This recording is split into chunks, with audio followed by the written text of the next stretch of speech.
tackle something unexpected. I think the real challenge comes in not really doing things as per the previous plan, everything goes well, but if there are emergencies, how you raised your education is very important. So let me first congratulate the IEEE student branch of S.P.I.T for doing all this, and they know how to kind of go into alternate things in case something do not work, right? Fantastic. It's a great way to begin, that we have a good muscle strength and also the strength here, right? It's a great pleasure today to introduce my former colleague, Vijayaraghavan. He's here, and many of you might have seen or heard about him, but it's a great opportunity, I can tell you, including me here, to listen to him today talking about one of the most hot topics, probably the hottest topic on the internet, okay, namely quantum computer. And nobody else, I think, is more qualified to speak on this subject, because he is, and his group is the one who actually built the first quantum computer in the country. Okay, he will, I'm sure, talk about the whole history about it, the technology about it, and the rest of the story. And to say two words about him, that is. So Vijayaraghavan actually did his PhD from Yale University, and then his postdoc from University of California at Berkeley. I'm sure both of the credentials of both these organizations will be known. He actually done some of the most, I would say, pioneering work, fundamental work during his both PhDs. PhD actually is something that is quite related to the work that he has been doing right now. Okay, and so is his postdoc, and he joined TIFR in 2012. Okay, December 2012, and he is an associate professor in the Department of Condensed Matter and Material Science. In fact, okay, it's a quite big department, but he has from beginning had set up this quantum electronics lab, quantum computer lab, where he guides large number of students. Incidentally, one or two of your seniors from here went and worked with him, and that must be a great opportunity for the boy. Okay, and so no more. Let's see from here, hear from lion's mouth about what's going on, and more importantly, he's also going to talk about opportunities for you guys, under the National Quantum Mission, which all of you must have heard about it. I also spoke once in a while to you people about that big initiative by the central government. He's going to talk about opportunities as well for all of you who are now graduating from this institute. Over to Vijayaraghavan. Thanks for the kind introduction, Satya. It's a pleasure to be here. Thank you to the organizers for inviting me. I think it's the first time I'm coming to this campus. I've been here for 12 years. Hopefully, more frequent visits in the near future. So let's get started. As Satya was saying, I'll try to give you an overview of what this field is all about, what are the challenges, what's exciting, what's out there in the future. As many of you may know, am I audible in the back? A little bit low volume. Yeah, can you maybe turn up the volume a little bit on this mic? Hello? Yeah.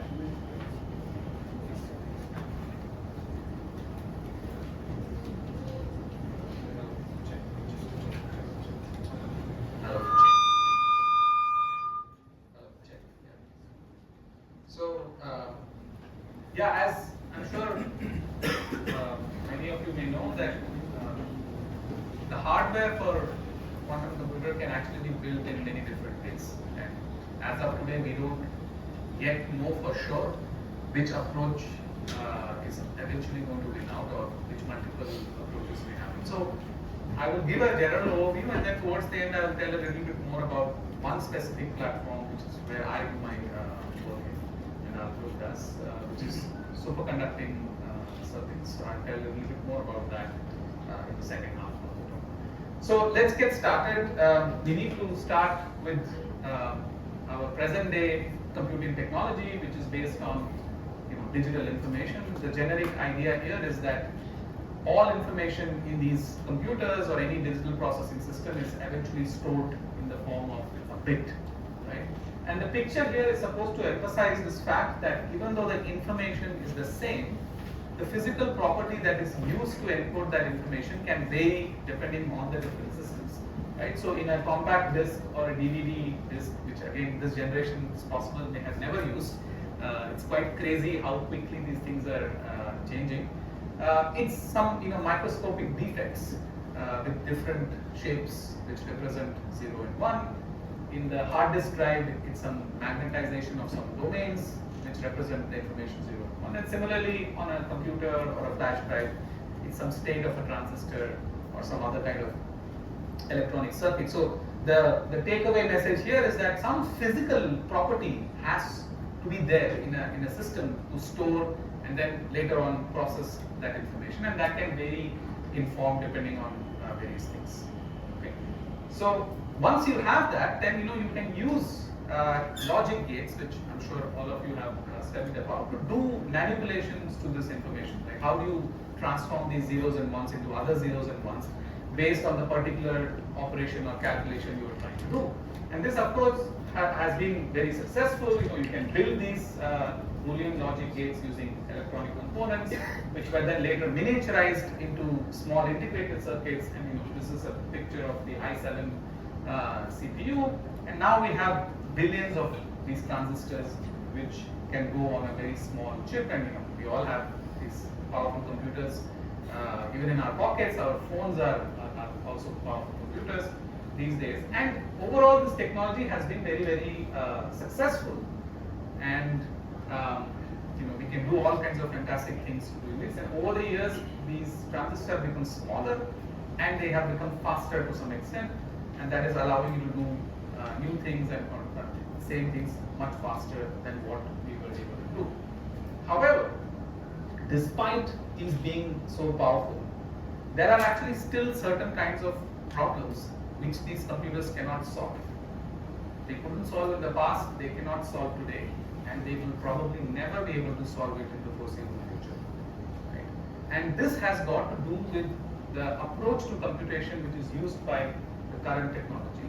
And there are some problems which we know that will never be able to solve efficiently or quickly enough if we keep sticking to the same approach. Now, of course, there will always be some exceptions in some areas, but that's the generic idea. So what are these kind of problems? Right? So here's a picture of an aspirin molecule. It's a medicine which a lot of older people take. It's used for treating headaches, but also for general heart health and things like that. It's a blood thinner. And it's composed of 9 carbon atoms, 8 hydrogen atoms, and 4 oxygen atoms. So 21 atoms in total. If you are not working in these kind of fields, you might think that seems like a very simple molecule, only 21 atoms. That doesn't seem like something complicated. You have heard about proteins and things which may have a lot more atoms. But if I tell you that it is impossible to model this molecule itself completely using the principles of quantum mechanics, which is what applies when you try to understand what happens at the atomic and molecular scale, you cannot do that with any computer today. So this actually goes back to Richard Feynman, who had identified this, that when you try to do quantum mechanical calculations on a regular computer, it is highly inefficient. So let me just say that again, that we know how to write down the equations, right? So I can always put that equation on the regular computer and solve it. So which means any quantum mechanical problem, in principle, has a method to use. You can use it to a regular computer to solve it. The problem happens is that the size, how you represent that problem on a regular computer, it requires so much of resource, the amount of memory and processing power you need. You soon run out of the ability to do anything. So, a few atom or a few electron system, maybe tens of electrons you can barely manage. Of course, quantum chemists do this as for their living, but they do it by approximating the problem and trying to simplify it, and as opposed to a complete description of a quantum mechanical description of that problem. So Feynman had realized that you will probably need to build a different kind of a computer, which actually somehow has quantum mechanics built into it, right? It follows the rules of quantum mechanics, as opposed to us trying to write down the rules of quantum mechanics in a form of an equation. Okay. Apart from this, this of course is just doing quantum mechanics more efficiently. People also realize that there are other kinds of mathematical problems which may also require a rethink on how to approach it. So here are two, some reasonable sized prime numbers which are multiplied to give you this product. This This is a relatively easy thing. You can do it in no time on a calculator. You sit down and do it by hand also, it will take some time, but you will be able to do it. But it turns out that the reverse problem, that is, if I give you the product and I ask you to find out which two prime numbers were actually multiplied to get that number, this problem turns out to be much, much harder. Now again, given the size of these numbers, if you plug this into Mathematica, it will give you the answer in fractions of a second. But as these number sizes become bigger and bigger, the time starts to blow up. And this aspect, that this kind of a problem is very hard to solve in the reverse direction, is actually the basis of how we secure all information when we communicate securely over the internet. You know, in your WhatsApp, you see this message, this conversation is end-to-end encrypted. This is what it uses to ensure that only the person receiving can decode your message if somebody actually interpreted it. And you might have seen this even in the news, that the government is asking, hey, you know, please release the conversation, and the company says, actually, even if you wanted to, we cannot, because the data they have on their servers is encrypted, and the decrypted information is only there with the end users, and you will need to crack this problem to actually extract that information. So there are these kind of problems as well, and as I said, this is the basis of RSA encryption. So the question then comes is that, is it possible to run or build a computer which actually runs by different set of rules than what we use now, and can this be the rules of quantum mechanics? Okay. So now a very brief introduction to essence of what quantum mechanics and how it connects to storing information. This is of course a very simplistic picture of the atomic model, and even though you're all engineers, I'm sure most of you know that this is not accurate, but this will work for now. So we know that electrons don't go around the nucleus like the planet around the sun. There are these so-called molecular orbitals which comes out by solving the quantum mechanical equation, particularly the Schrodinger equation, where you can only represent the location of the electron as a probability distribution. You cannot say the electron is here at this point of time, but it's somewhere in this cloud. Okay. And these different shapes correspond to the different energy, and that corresponds to the electrons being at various different distances from the atom. So we will combine these two ideas to create a slightly more accurate representation from the first picture that I have now made these orbitals fuzzy. Okay. Still not very accurate, but it's good enough for a representation. Now, in order to connect with the idea of storing information, I just need, remember I said in my first slide, I need some physical property which should be different. So what is the physical property I'm going to use? I'm just actually going to use the orbit in which the electron is, or consequently, or equivalently, the energy of the electron as my label. So if the electron is in the lowest energy state, which is the one which is closest to the nucleus, I can call that as the atom storing the state 0. I've written 0 slightly differently here to emphasize that this is a quantum state and this has consequences, as we'll see. And then I can use the next orbital to and call that 1. And I have more orbitals, but since we are only sticking to 2 possible things just to keep it similar to how we store information in the classical world as a binary digit, we can do that, right? But till now, this still just looks like a system which can store 0 and store 1 in a just a lot more complicated way than it needs to be. But this is where the fact that these are actually quantum states. What do I mean by that? That these electronic orbitals are solutions to the quantum mechanical equation, which is the Schrodinger equation, and those are solutions to a wave equation. Right? So, if some of you, I'm sure, have exposure to basic wave equation physics, in those equations, if you have a solution A and a solution B, then any linear combination of those solutions is also a solution. This just comes from the fact that it's a linear differential equation which describes the physics of the problem. So same way, the quantum mechanical equation is also a linear equation. So if the 0 state is a valid solution and the 1 state is a valid solution, you now have a possibility of creating a state which we call the superposition state. Okay.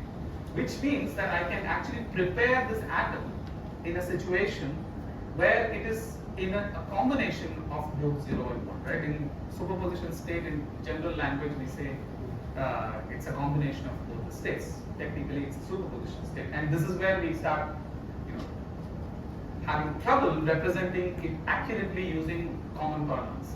So we call this now the quantum bit or the qubit, and now we state that apart from the qubit being in state 0 and state 1, it can also be both 0 and 1 at the same time. Right? That's just the best way we can describe it in plain language, but what it really means is that it's a quantum superposition state. And we know, according to the prescription of quantum mechanics, what that means in terms of subsequent things you can do with it. Okay.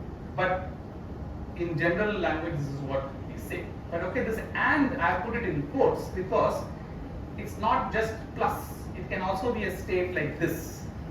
Right? Because I can have combinations of states when you write down a general superposition of any two-way functions. In fact, you can put arbitrary sign and phase factors.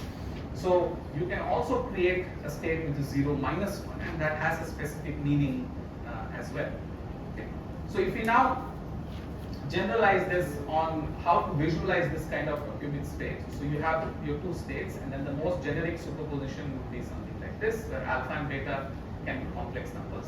And we can also represent them in terms of these bar magnets pointing in one direction or the other magnet. This is another picture which you can create from analog to a spin. Okay.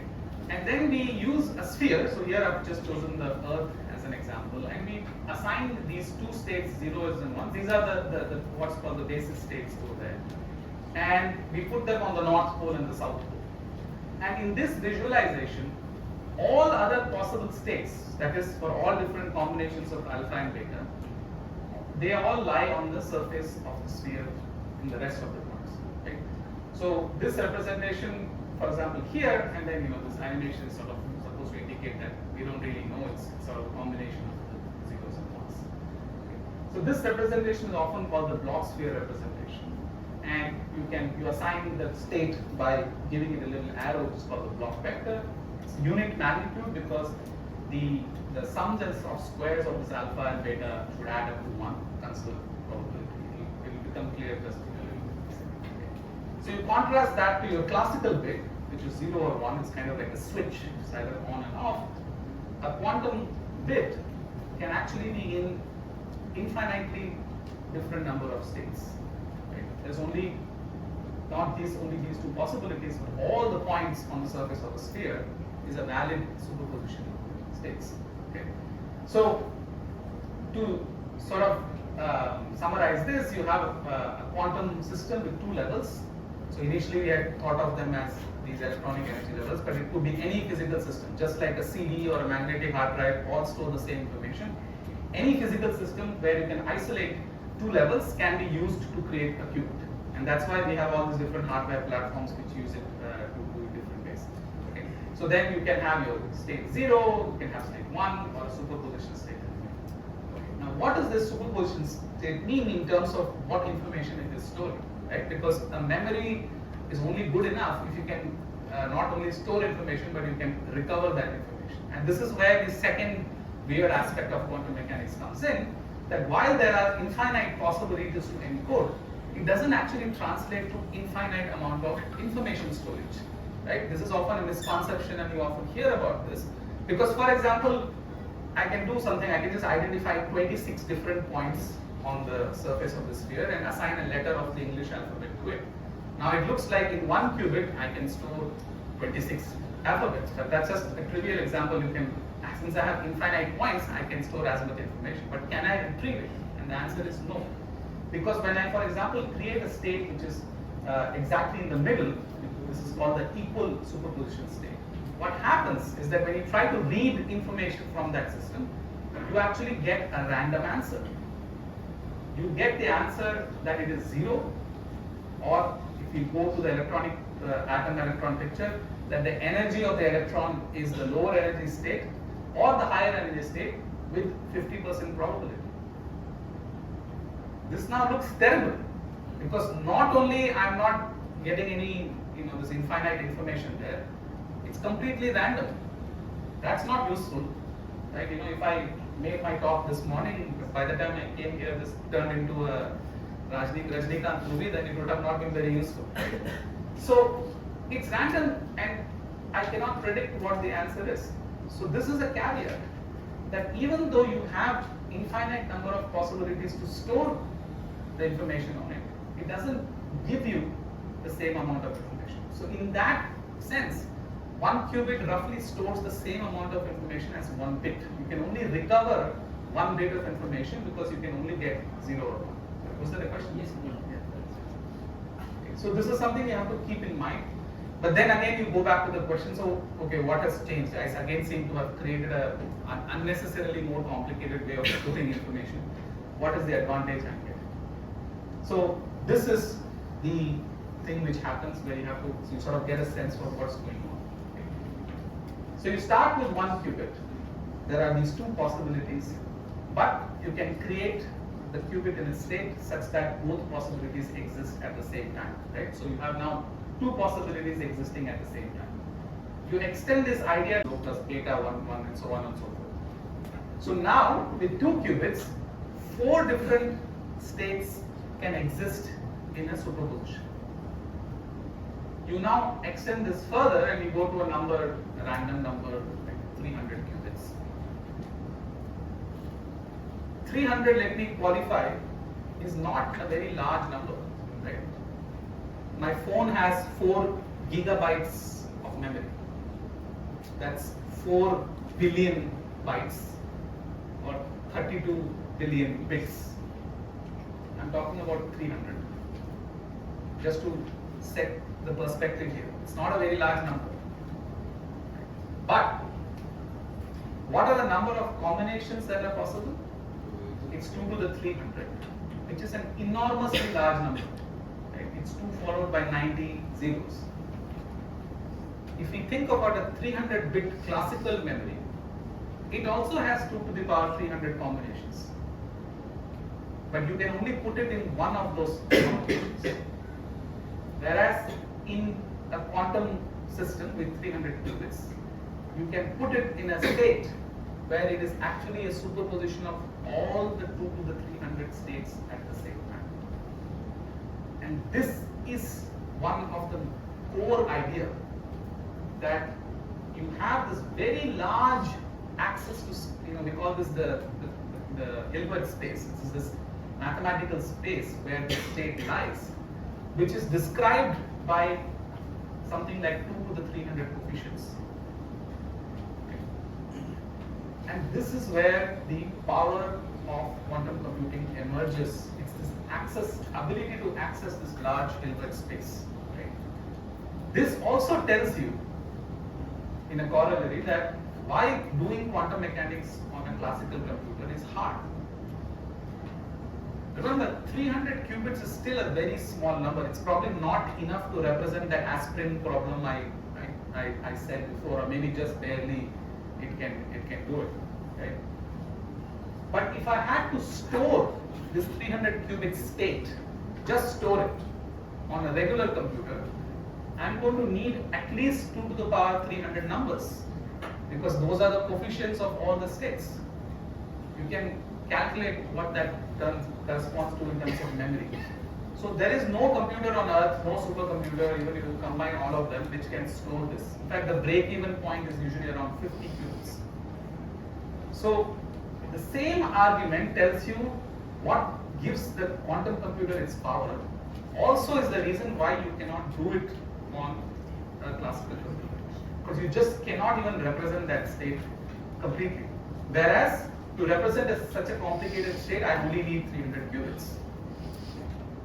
This also tells you that quantum computers will really become powerful only when the number of qubits is large enough. Otherwise, you can just put it on a regular computer and solve it. So just to summarize this set of ideas again, if we had n classical bits, you can only put it in one of the 2 to the n possible states. If you have n qubits, you can put it in all of the 2 to the power states. And then this access to this gigantic phase space is where your program or your algorithm runs. So while the quantum computer is running the algorithm, it's actually exploring this gigantic space, and that's where you're supposed to extract this additional processing power or additional abilities to solve certain kinds of problems which you cannot do on a regular computer. The catch is that even though you have this large space, the measurement is still only going to give you n bits of information at the end, right? So it's not an exponentially large storage machine. And in order to do something meaningful, you have to exploit this idea that while this algorithm is running, and these are wave functions, they can constructively and destructively interfere.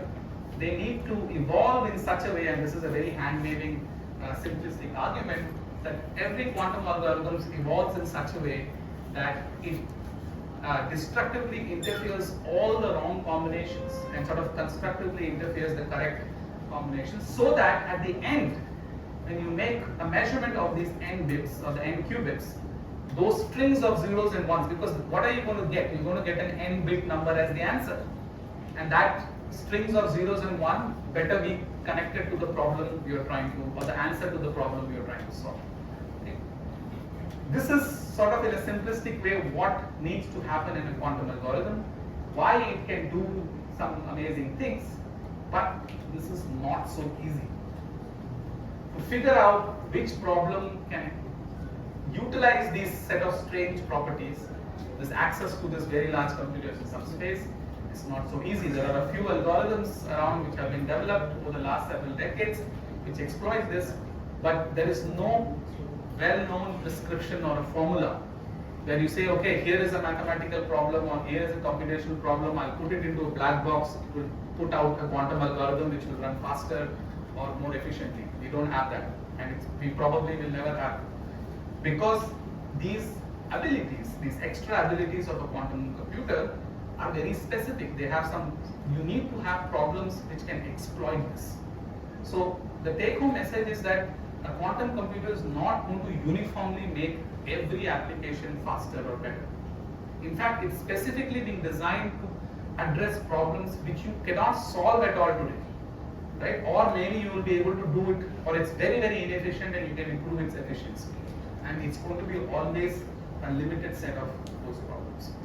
It's possible that the number of those problems increase as time goes on and people figure out tricks, but as of today, that's the thing. And there are these two classes, right? So we know that quantum mechanics itself will be more efficient, because if it's a 300 qubit problem, I only need 300 qubits, but in a classical computer, I need 2 to the 300, right? And then these other problems like the prime factorization, and there's some more which can exploit these things. So once people realize that there are these possibilities, then you want to actually build a system. You need a physical system which can actually implement these possibilities at all. And the main issue here is that these qubits, these physical systems, are just not stable. This generic idea we use that the ground state and the first excited state are the energy levels which we are using. Right? What happens to a system typically in the higher excited state? Over some time, it will want to come back to its ground state. Right? So I'm sure even in high school chemistry or physics, we learn this idea that electrons will jump from a higher orbital to a lower orbital and emit a photon, right? Emit radiation. So that's what's going to happen. That's again terrible, because it's like saying that I stored some information and then after some point of time they all become zero. Right? So this process of system going from the excited state to the ground state is often called as relaxation. And in the NMR language, the nuclear magnetic resonance, where these things were first studied, it's also called the T1 time. It's a random process. It's not that it will stay till T1 and then go to zero. It's a random process. That's the typical characteristic time, which means that it can actually decay in a very short amount of time as well. Just think of this as radioactive decay of any nuclei, or it can happen at a very long time. You cannot predict it. Okay. Now, because the quantum states also have this idea of phase when you talk about superposition, right? So you have this point state here, this on the equator pointing outwards, but there's also states which are pointing the other direction or on the side, and they are all different states. And you want to maintain whatever state you have created, which means not only the magnitude but the phase is also important. And there are processes which can affect that phase that you started by making it point in one direction, but over some characteristic time scale, it completely gets randomized. It will point here, it will point there. And so both of these things basically are, which we call as decoherence, is a major issue. Because you realize what this will do, right? You are trying to steer these states in a very deterministic fashion according to the algorithm you are trying to do. So the system is evolving in a particular direction, but then these random events reset the system or completely scramble the information. Which means if you try to do something and you exceed these characteristic time scales, then the final state of all the qubits is complete garbage. And this is the biggest problem, that today the quantum computers which exist, their relaxation times and dephasing times are not very large. So you cannot run very long computations. Okay. So just to elaborate that a little bit more, here's a corrupted digital picture, right? So in regular classical information, what is the error that can happen, right? You only have two possibilities. So the error that can happen is that you interpret a 0 incorrectly as 1 or a 1 as a 0. By the way, do people recognize whose picture this is?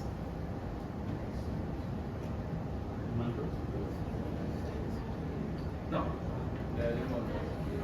Yeah. The last time I gave a talk, somebody said Abdul Kalam. And that was the first time anybody had said that. I tried to see how. Yeah. Because he's popular. No, maybe they think they just guessed that I might have used it. Maybe I should actually use it. So, like our brains have the ability to recover information even when it is not there. So, in classical information, there is only these two possibilities, right? But errors, as we are explaining in quantum, is a lot more complicated because you start from this any point on the surface of this earth that represents a unique state. But over time, this state which could have started somewhere in Africa could end up somewhere else. So that if you think about it, now the number of possible ways it can go wrong is infinite again. Anything is an error. If it moves from that original point in a random way, it's an error. Right? So this again looks very, very pessimistic, that how can we even do anything with that? And this is actually the situation today, that all of the quantum computers exhibit this error, but you try to do your manipulations over a much, much shorter time scale than this time scale so that you can get something meaningful. But that's not useful. But thankfully, there is a solution, at least in principle.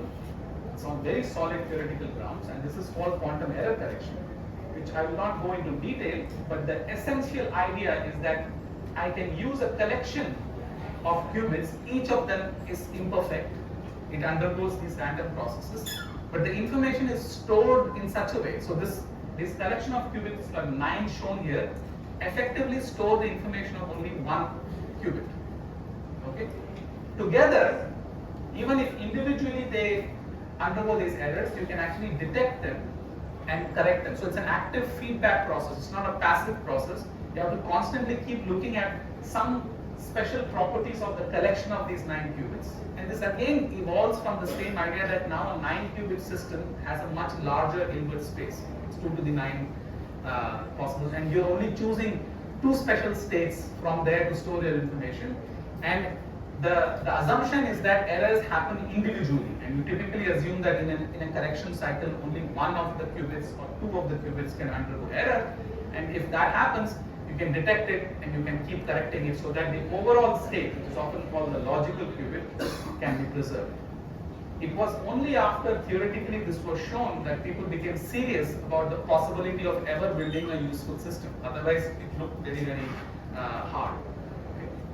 This idea has been experimentally tested at various stages and there's been tremendous development, but we still don't have today a reasonable sized quantum computer which relies on error-corrected qubits, because these error-corrected qubits will survive for much, much longer amount of time. But that's going to be one of the major goals that needs to be solved in there. But people have made tremendous progress, and I'll mention some as we go on. So now, based on all of this, if I summarize, what is a quantum computer actually? What do you have to do to build one? It's really nothing but a collection or a network of physical qubits. So each circle here is representing a qubit, The red line connecting them is an interqubit interaction. This is very critical, and this is the first time I'm mentioning it.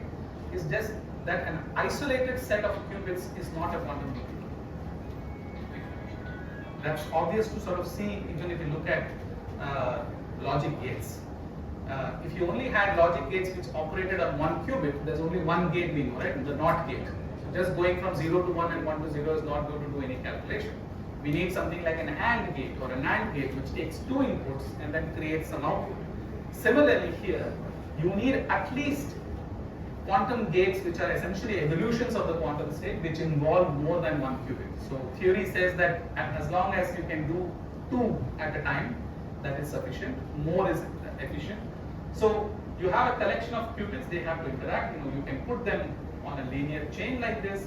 You can make a square grid and connect all the. So this is typically what is called as nearest neighbor interaction. Each qubit can interact with its nearest neighbors, which means that I can do two qubit operations between any pair which are connected by this red line. But if I want to do a two qubit operation between this one and that one over here, then I have to go through many different intermediaries as well. So if there was a red line connecting this directly, then it would be a lot more efficient. And that depends on the algorithm whether that operation is required or not, right? So you need a collection of qubits which are interacting. You need to be able to control each qubit individually. So these are called local qubit operations. This is equivalent to deciding what point on the sphere you want to initialize each of these individual qubits in. Then you need these entangling operations. These are essentially these two qubit operations like the AND or the NAND gate. And those are necessary to create states like these highly entangled states which are critical for many of these problems. Then you need, after you have done all your manipulations, you need to be able to measure the state of each qubit. That means you have to be able to go to each qubit and say what are you 0 or 1 and so on. Okay. And then while doing all of this, you fight these three problems, that there is decoherence, so you need to implement error correction, and then you need sufficiently large number of qubits. I made this point earlier that a 6-qubit quantum computer as a hardware, it's nice to build as a first step, but if you are really serious about doing a calculation, you might as well use your laptop because it will actually do better. Because the 6-qubit representation on a laptop will be error-free, whereas a 6-qubit actual hardware will always have errors, at least what we have today, right? So you need to scale this up, and that's why if some of you remember in 2019 that first major announcement from Google, that was around 53 qubits. Because they had to get to a scale where doing that calculation on a supercomputer becomes extremely hard. Okay. So apart from this, so there are these variety of applications. So the moment you say that I can do quantum mechanics more efficiently, then essentially a lot of physics and chemistry falls into play. Right? So you can simulate electrochemical reactions, that you can actually don't have to do the reaction and try different things on the lab bench. You can actually simulate the reaction efficiently and understand which reaction will have the best possible outcome, and then you sub-select and do a smaller number of in terms of a field trial. Right? So this is a very efficient simulation of that which is currently not so possible. Right? So then that automatically translates to even medicine design. Imagine not having to try thousands of molecules in a lab setting, but you can actually test how that molecule will behave. Is it going to be stable? Whether it's going to have interactions with other molecules? You can do all of this. I mean, all of this comes fantastically true, but we don't have such machines yet. And then you can extrapolate that to invention of new materials.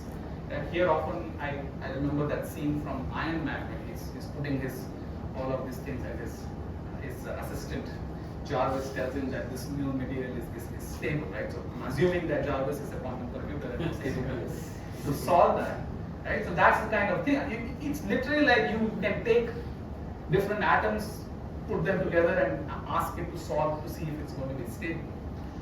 So, and then many other physics applications can also be used here for like high energy physics. And then there are these non-science problems like optimization problems, for example, the traveling salesman problem. It again is a very hard optimization on a regular computer because you have to explore many different possibilities to find the most efficient one. And it's these class of problems, it seems like they have to explore many possibilities and then find the best one. So typically called optimization problems, that quantum computers seem to be able to have some success there because of this ability of exploring all these paths potentially in parallel in this gigantic phase space. But that still has to be coded into a proper algorithm. And many more to be discovered. This is an active field. We have not yet really explored the kind of possibilities that are out there. And there are really two classes of work here. Inventing fundamental quantum algorithms, which is very hard, like the prime factorizing algorithm, or there's something called a Grover search algorithm. There's also an algorithm for solving a system of linear equations more efficiently. This is very hard because you need to have that intuition on how I'm going to use this large space and interference to speed up the problem. The second class of problem is more like an application of an algorithm. Like fast Fourier transform is an algorithm, we know it works, but it has millions of applications you can do. So similarly, the core algorithm, which is actually the basis of the prime factorization, is something called the quantum Fourier transform. That has many other applications as well. So even to identify those, so that's like at a slightly higher level of the calculation. So now in the last part, I'll maybe take another 15 minutes or so. I will talk about the actual hardware, and I will focus on one particular approach, which is VLI working. But as I said, you can really build this in many different ways. And here are some common examples shown here. You can actually use individual ions. They are ions because of their charged nature. You can trap them in an electromagnetic field, and you can then manipulate them using electromagnetic radiation, typically lasers. The picture here is actually showing you two ions which are emitting light, fluorescing, and that's actually how you detect whether the system is in the electronic state you have chosen is in the ground state or the excited state, because they re-radiate different amounts of light. And you can typically you trap them in a linear array, and then you manipulate them using lasers. So this would be the most obvious way you would think that if I need a system which behaves quantum mechanically, I should use atoms, right? So we sort of invented quantum mechanics to explain what happens at the atomic scale. You can also use the spin of an electron, and even though there are some attempts to trap an individual electron in some kind of thing, here what you do is that you actually trap it in a chip. So this is something called a 2D electron gas in a semiconductor system. And then these gold-colored electrodes, this is an artist's impression, these are actually metallic electrodes which apply the potential to effectively confine an electron in this 2D electron gas, and then you can use the spin of the electron, because the spin of the electron behaves like a little magnet. So you apply a magnetic field, and then the quantum states become whether the spin is pointing in the direction of the magnetic field or opposite to the direction of the magnetic field. Those are the two energy states.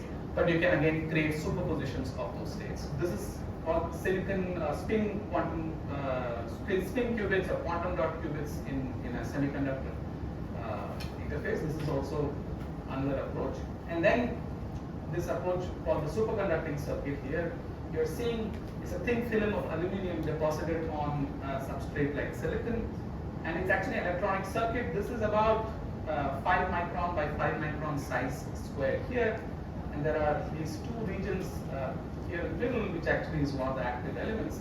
And this is the area, the approach we do. These are actually electronic circuits, and we'll see how they can behave like qubits. But they're all equivalent in the sense that ultimately you're creating a quantum system.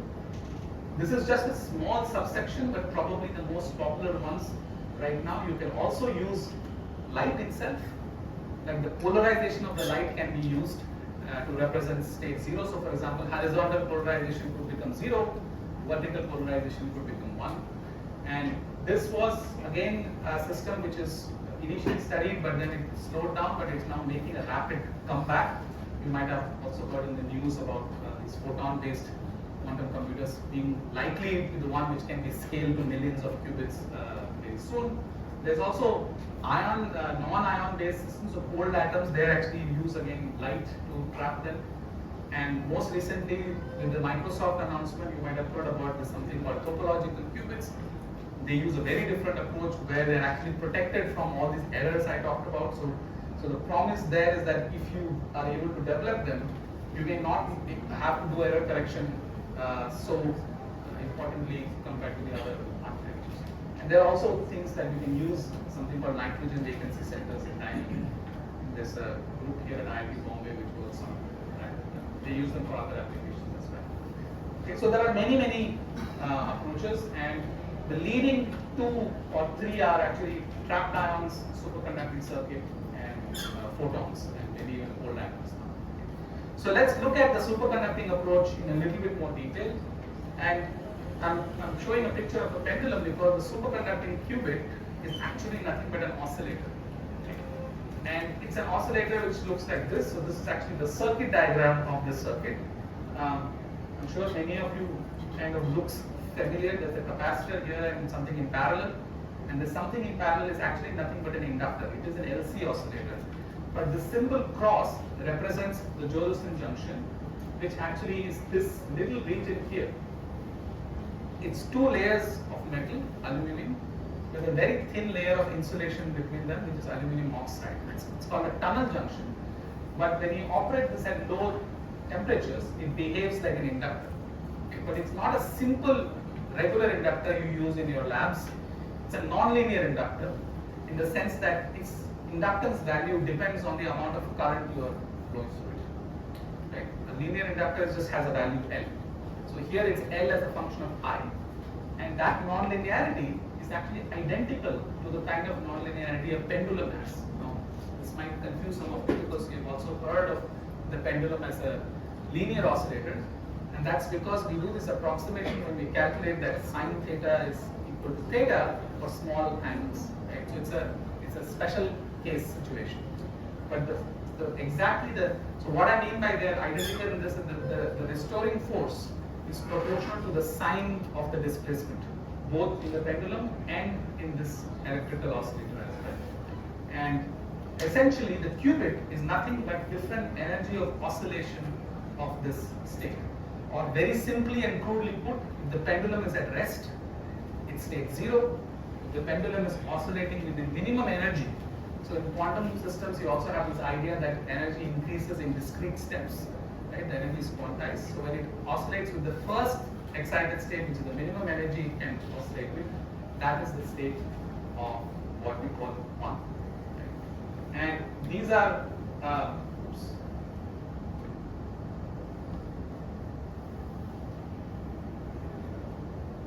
these are typical values for these inductors and capacitors, and that puts them in the microwave regime. The oscillation frequencies are around 5 gigahertz. If you convert that into an energy and then into a temperature, it's around 250 millikelvin, and these experiments are done at much lower temperatures of 10 millikelvin, which is around minus 270 degrees. And the reason for that is that if you now look at the energy level structure, now if some of you have been exposed to some basic quantum mechanics, you have studied the harmonic oscillator problem. Right? So here it's not harmonic because it has this non-linearity. So the potential is not a parabola, but a cosine. And then these energy levels are no longer equally spaced, and that's actually what allows us to use as a 2-level system, because this energy difference is different than this one.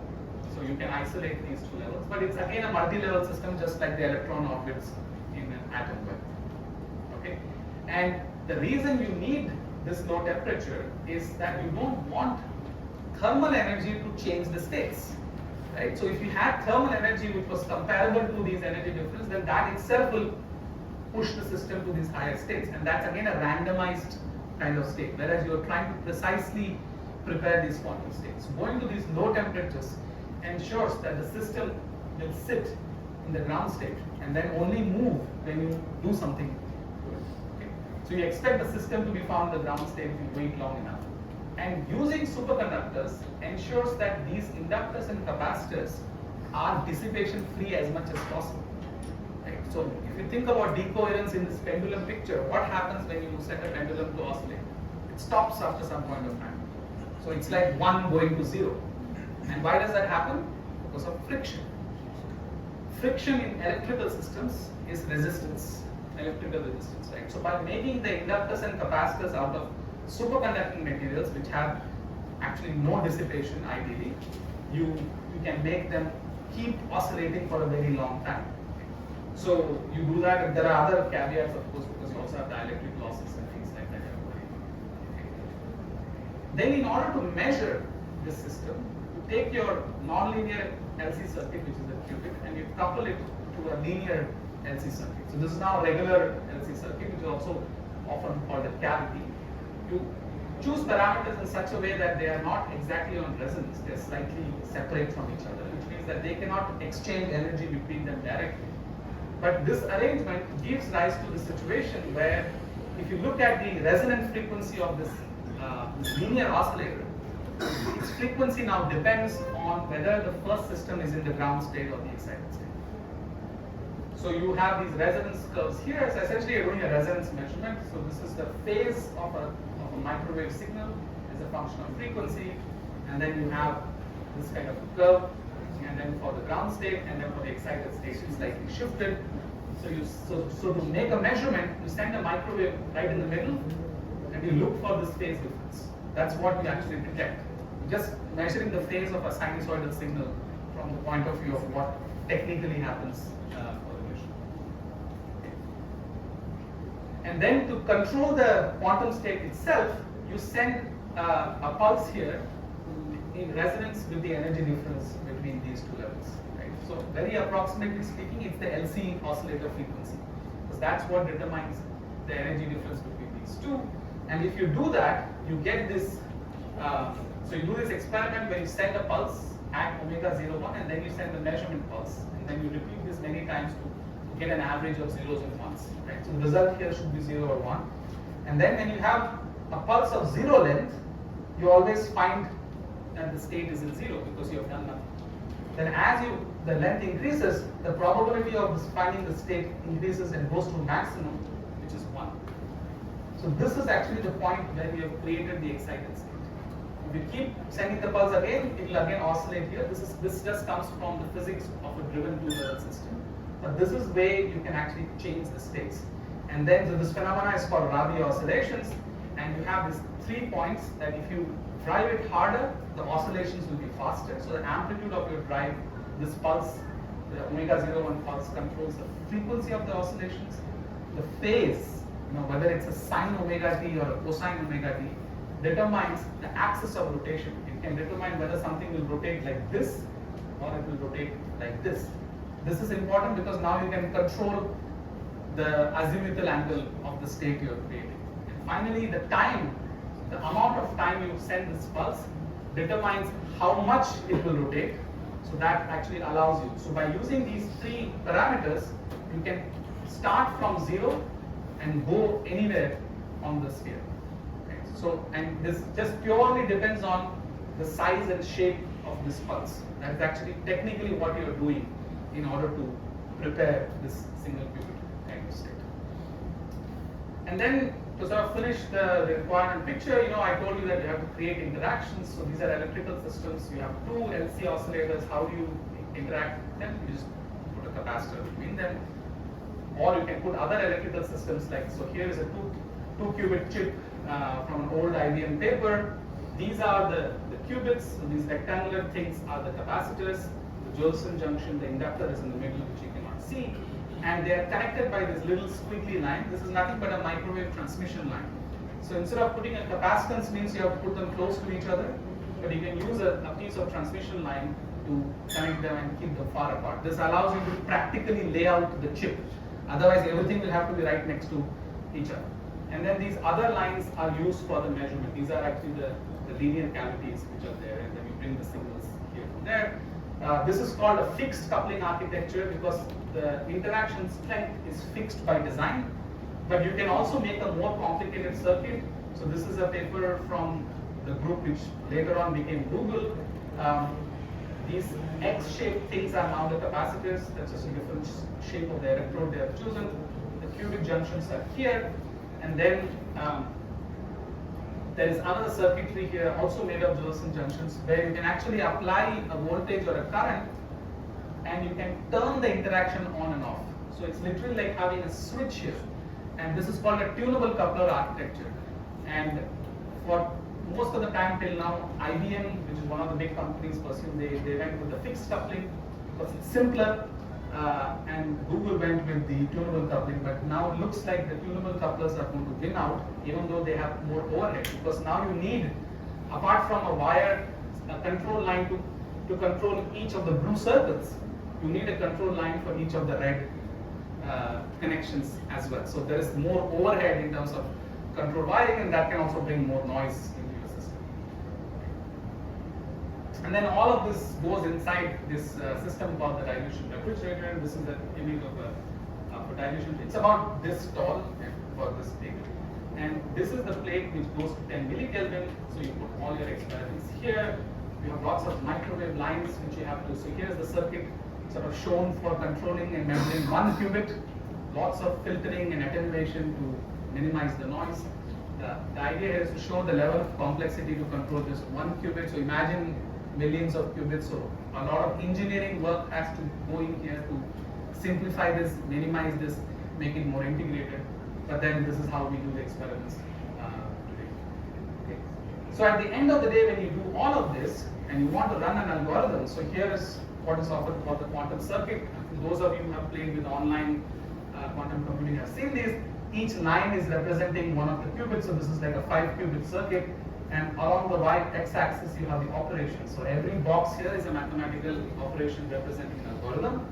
In the hardware, each of these boxes corresponds to a special designed microwave pulse. And then this pulse has to be calibrated in the experiment to make sure that it is doing exactly the operation we want it to, and there can be errors there as well. And then this calibration has to be repeated also, because these parameters drift as we go in time. Okay. So in the last few minutes, I'll just summarize some of the developments here. If you look at the state of the art, IBM announced a 1021 qubit system last year. It's used on a fixed coupler technology. They sort of show you that there's more than 1 mile of cryogenic wiring inside this fridge to control 1000 qubits, but we have not seen any results from this system just yet.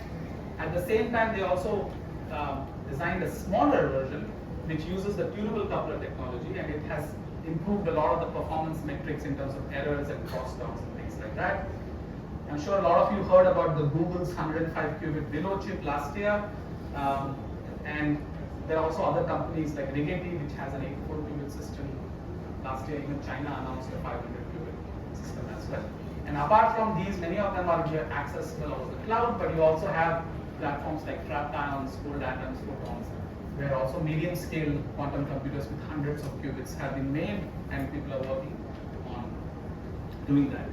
So some of the important developments in terms of actually running these quantum computers for applications is what I will discuss next.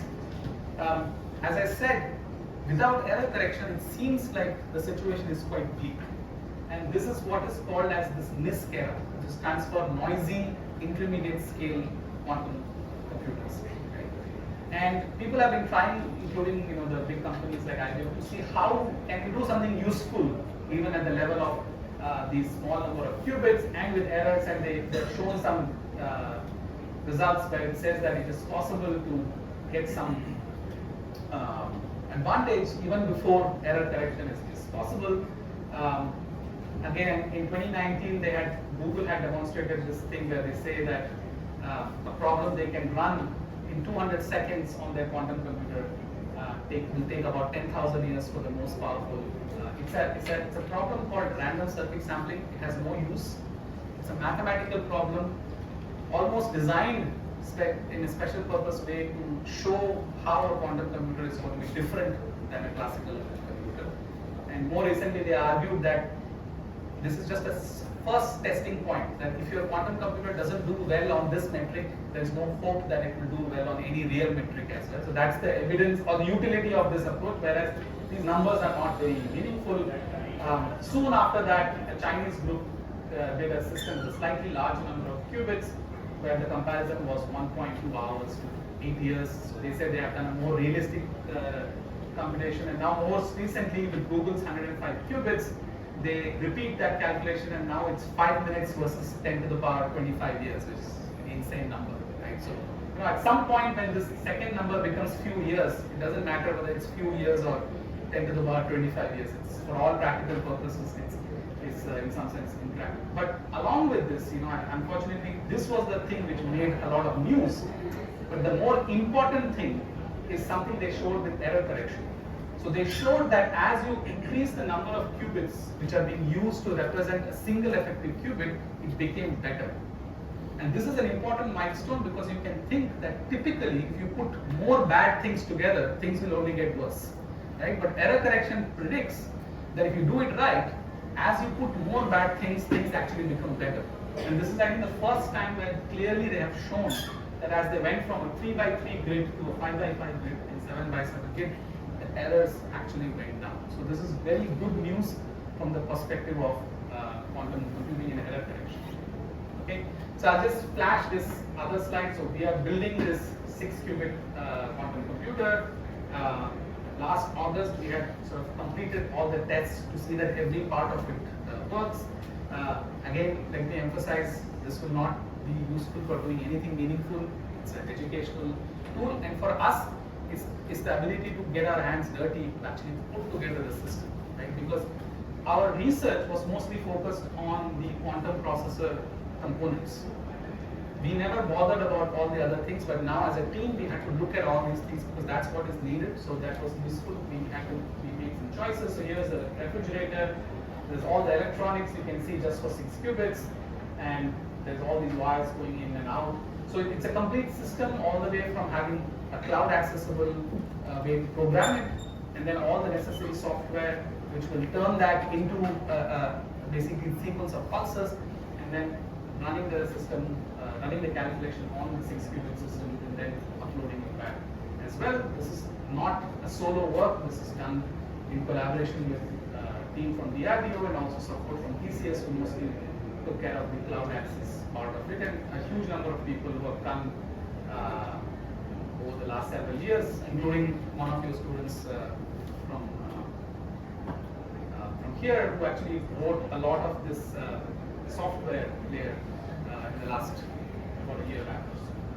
So the next thing, which is now my last slide.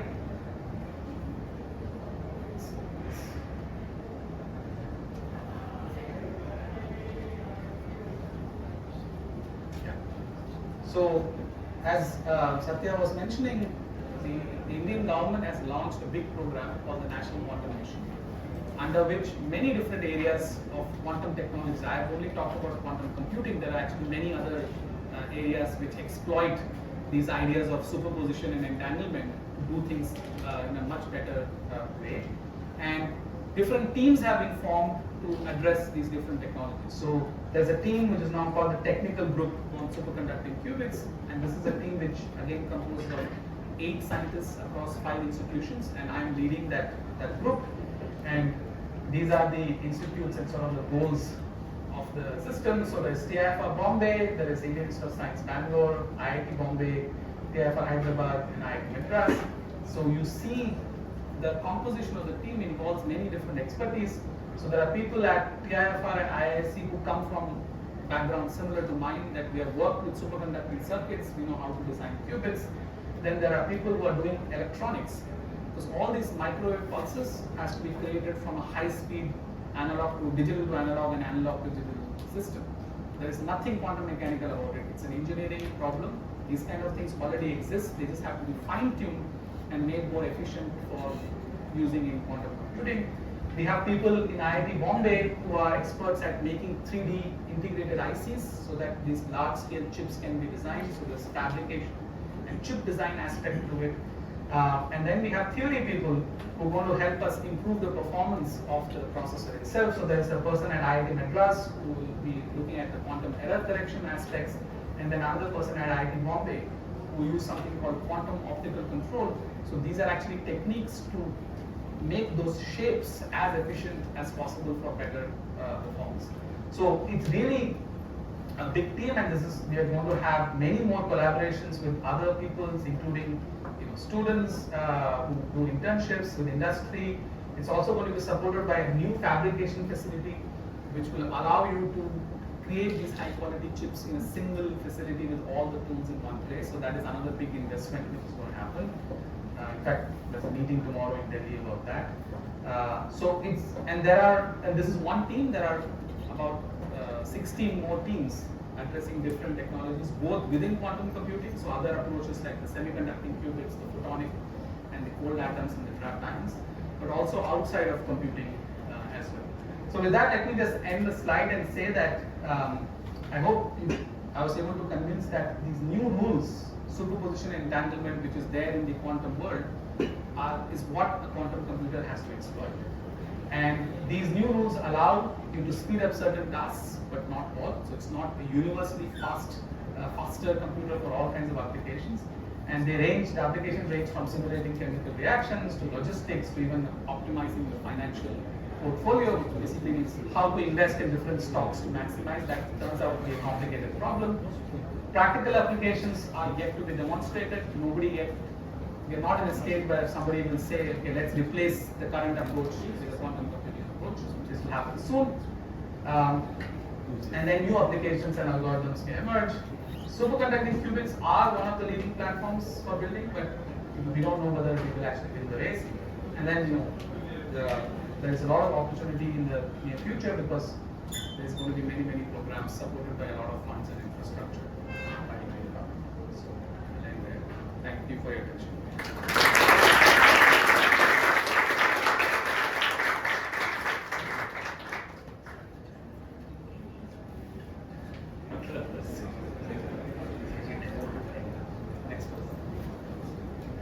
Okay, so that's fantastic. I'm sure many of you must have got a real glimpse of what the science and technology that goes behind, and also the last few slides would also seem enormous possibilities for you to get involved. Please don't think quantum mechanics is all about where there some crazy science guys go and sit to do some calculation.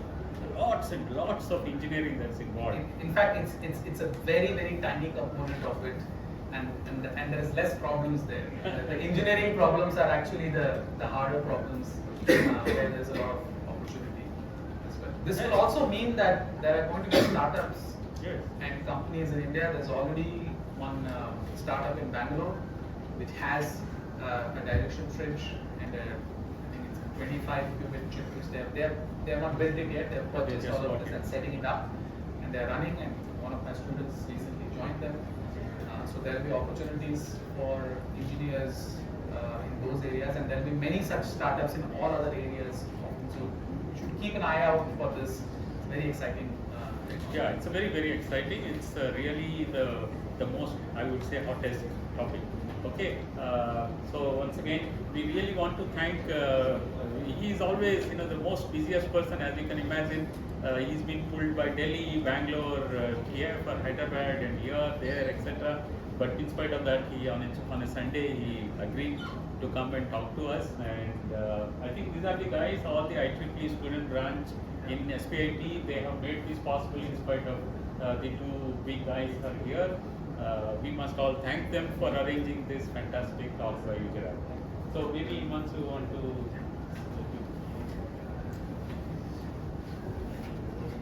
Thank you.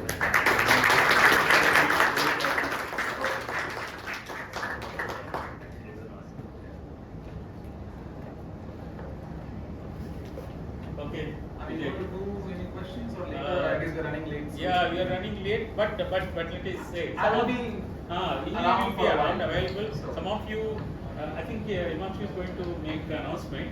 But if someone wants to talk to Vijay, they can sit across here and sorry for making things. Oh yeah, sure. And we lost precious time, in the morning due to this repair works. Okay. Hey, I think before we head out, we can take a picture.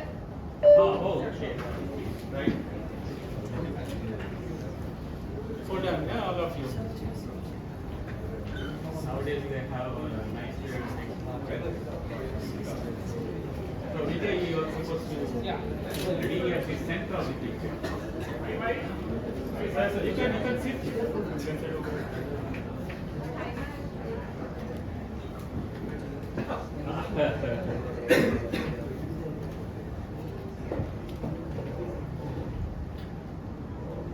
Look at the camera and not yourself. That's it. One more? Yes, one more.